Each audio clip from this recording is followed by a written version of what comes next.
So lana bafethu assistant coach Bafana Bafana ikhiphe isquad seBafana Bafana esiyodlala iChan against the-Egypt.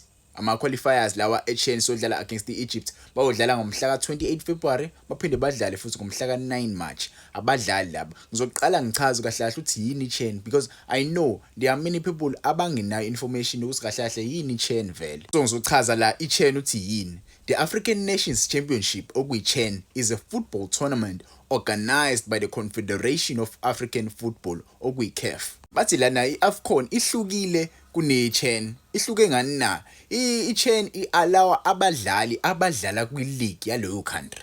Yebo, abadlali abadlala ku-league yaleyo country, abadlali abangadlali phesheya. Let's say for instance, kunabadlali abanjengo-Lyle Foster, abadlali abanjengo-Lyle Foster abadlala ku-Premier League. They are not allowed to play i-CHAN. They only allow abadlali abadlala kuma-home countries, abadlala yabo kwi-league. Yebo, abadlali abazodlala ku-Betway Premiership, abadlali abazodlala ku-NFD lapha ezansi.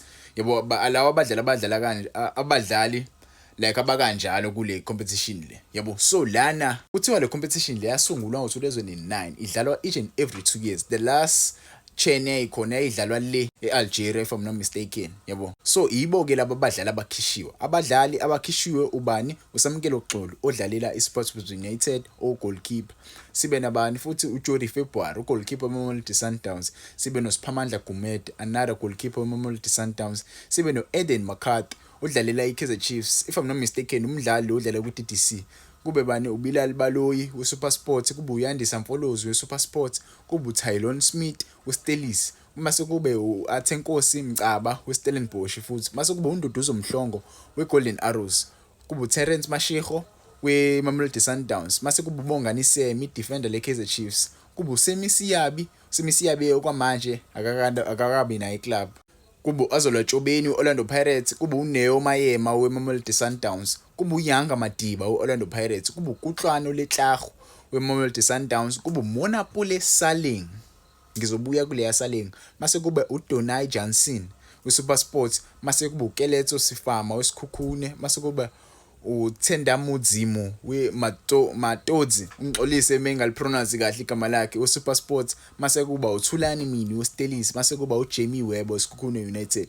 Yabo, ebona ke badlali labo abakhethiwe bekhethwa i-assistant coach ya Hugo Bros abayo represent Bafana Bafana bayodlala against the-Egypt. Yabo, abadlali la abadlala kule league yala iBetway Premiership. Yabo, abanye badlala kwi-TTC. So njengoba nibabona ibona abadlali labo. Abanye abadlali bahlala ebenchini abajwayele ukungena. Njengoba nibona nje la oMayeba, uAzola Tshobeni, oBongani Semi, yabo, no Jody February, abadlali laba bangajwayele ukudlala but ke bazokwazi ukuthi bayirepresent iBafana Bafana.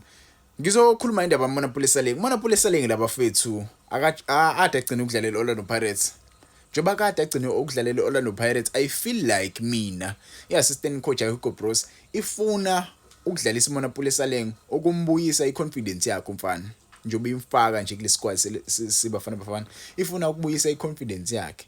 Umjida mase yodlala lapha represent iBafana Bafana izobuya iconfident abuyele eclubini. I feel like uzokwazi ukukhuluma naye masibile kwi-camp. Akhulume naye umjida athi kahle kahle cha, lungise 1 no 2 no 3 because umjida kumele alungise amaphutha anawo abuyele kwi-Orlando Pirates cause I'm sure nje bemlani unayo long term plan yakhe.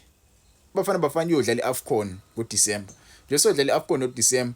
Monapole Saleng is one of those players abangayirepresent iBafana Bafana lapha kwi-AFCON. So nje bezomlanda right now ezodlala kwi-CHAN, ezomlanda kwi-CHAN. I'm sure une long term plan yakhe ukuthi azini angimlande manje uzorepresent iBafana Bafana le menza kahle manje. I hope umjidi uzokwazi ukuthi amlalele ucoach uBafana Bafana. Yabo, i-assistant coach iBafana Bafana. Ngeke ngazi ke nani. Is it a good thing ukuthi uMonapole Saleng uzovumela ukudlalela iBafana Bafana but ngeke like currently akayidlaleli Orlando Pirates? Is it a good thing or a bad thing? Because uma asadlale kahle lapha uzobuya confident yakhe umjida, uzobuyela egroundini, uzobuya adlale for Orlando Pirates. But ke singesazi siyazazi indaba isaround uMonapole Saleng neOrlando Pirates. Yabo, ziningi kakhulu. But ke wona wangitshela ukuthi is it a good thing ukuthi umjida uzobuyelwa i-match fitness akwazi futhi ukuthi abuye adlale. Yabo, because I'm sure mase lapha kwi-camp abadlali abaningi bazomsurround bamtshele mfethu ukuthi uyakhumbuleka egroundini.